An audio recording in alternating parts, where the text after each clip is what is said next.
Thanks, April. Doing the job of 20 today. We appreciate it. Nice job. And John. And thank you to all of you who are here today. I was thinking last week, there was 460 some of you squeezed into the Old Stone Sanctuary.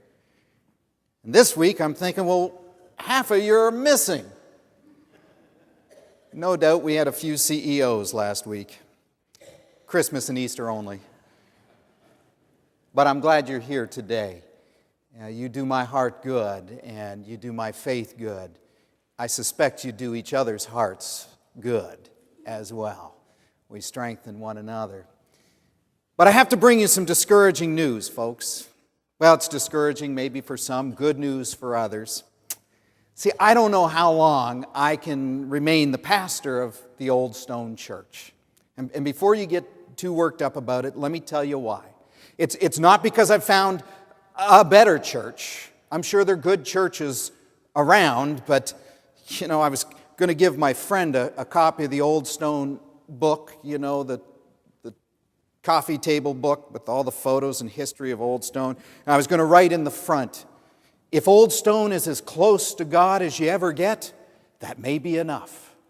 So it's not that Old Stone isn't the right church. My goodness, Old Stone's a fantastic church. This is the reason. This is the real reason. You see, not too long ago, I received an envelope in the mail, a big manila envelope. And on the front of the envelope, it said, "Congratulations, Mark Giuliano. You may already be a winner.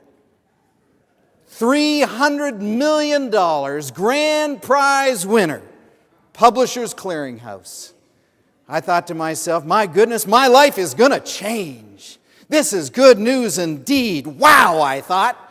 Never mind that they'd misspelled my last name. It actually said, "Congratulations, Mark Giuliano." Never mind that in small print underneath my name it said, "or current occupant." But really, folks, I don't know, my life could be changing because I got the Publishers Clearinghouse envelope. I could be the big winner. How many of you have ever heard that old saying, if it sounds too good to be true, it probably is too good to be true? In fact, there are children with us today because of spring semester. I think we ought to say that out loud so we can teach our children that very important motto. Together, if it sounds too good to be true, it's probably too good to be true. Gosh, we need to know that in our world. I call that having a healthy amount, or an amount of healthy suspicion. As adults, we need a certain amount of suspicion to maneuver this world. The world's often out to trick us. There are people who are out there trying to deceive us, manipulate us. People who are out there trying to fulfill their own goals, and they need us to buy into it. And so you need a certain portion of healthy kind of cynicism or healthy skepticism or healthy suspicion today to maneuver the world. It's like if somebody said to you, "Hey, you know what? The Browns have a pretty good chance of winning the Super Bowl this year." We'd probably say, "Yeah, right." I think that's why I like Thomas so much. I think that's why Thomas is one of those characters from the New Testament that we probably could identify with as well as any other character in the New Testament. See, Thomas had a kind of healthy amount, an amount of healthy suspicion. He had lost, like most of us had lost, that natural ability to trust. Trust our parents, trust the people around us, trust God. I don't know about you, but when I was a little kid, I never, ever questioned the existence of God. I didn't even question whether God was good or not. It was just a given. I trusted that. I never questioned my parents when I was little. They were my parents. Of course I trust you. I trusted my two older brothers, not quite as long as I trusted my parents. Those of you with siblings know what I'm talking about.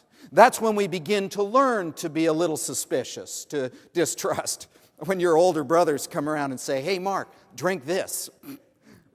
Right away, you got to go with Thomas on that one.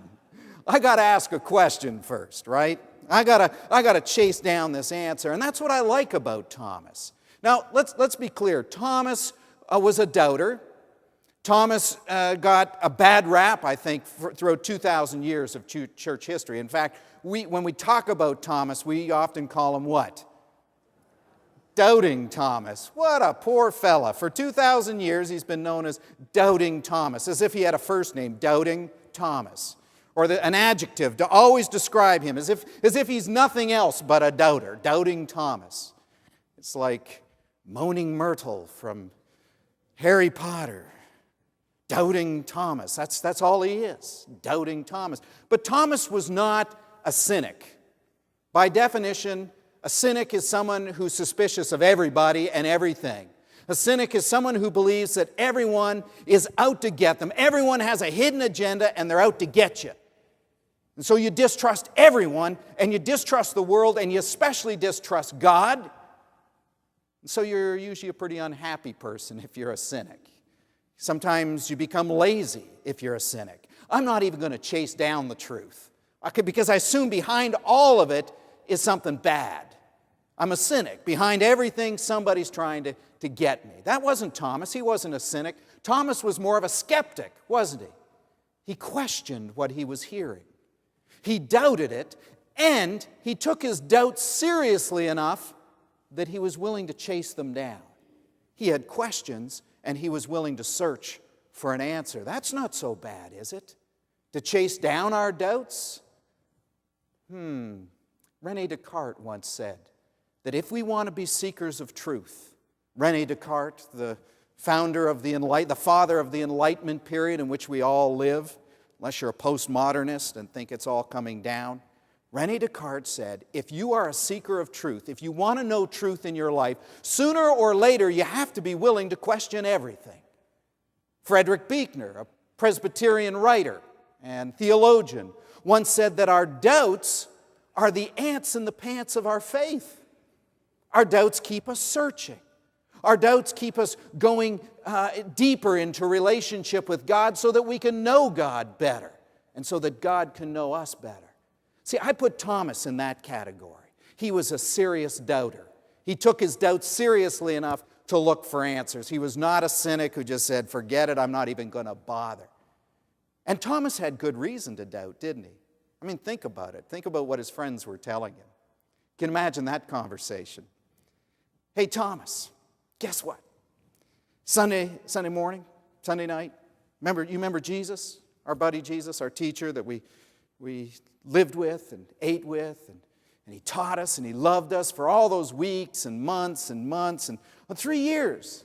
And you remember how the Romans took him up to Golgotha and they tacked him up to that cross, and you remember how that Roman centurion stabbed him, pierced his side with a sword, and you remember the blood coming out, and you remember Jesus breathing his last and he died, and you remember how Joseph of Arimathea took him off the cross and placed him in the tomb. You remember Jesus who was dead and buried? You remember Sunday morning when some of the women folk among us went to the tomb and somebody had stolen his body, it wasn't there? You remember all that, right? Thomas is going, I was there. Well, guess what? Sunday night, we were all together in our room. We gathered to kind of figure out our next steps. We were kind of frightened, Thomas, because, if people had spotted us as people who associated with Jesus, they might do the very same thing to us. So we locked the doors. We locked the windows. Even our hearts were a little locked up in fear of what was going to happen to us. Says Thomas, I get it. Well, that's when it happened. Jesus showed up. Yeah, right. No, really, Thomas. Jesus showed up. We didn't even open the door or the windows. He just sort of vaporized through the door. Thomas is going, yeah, right. And what were you guys smoking in that room when Jesus showed up? No, really, Thomas, he was there. We saw him, and he came in and he said, peace be with you, and he breathed on us like his spirit was coming into us, and we were so overwhelmed. He said something about forgiveness, but we weren't listening all that closely anyway. We were so wowed by Jesus showing up.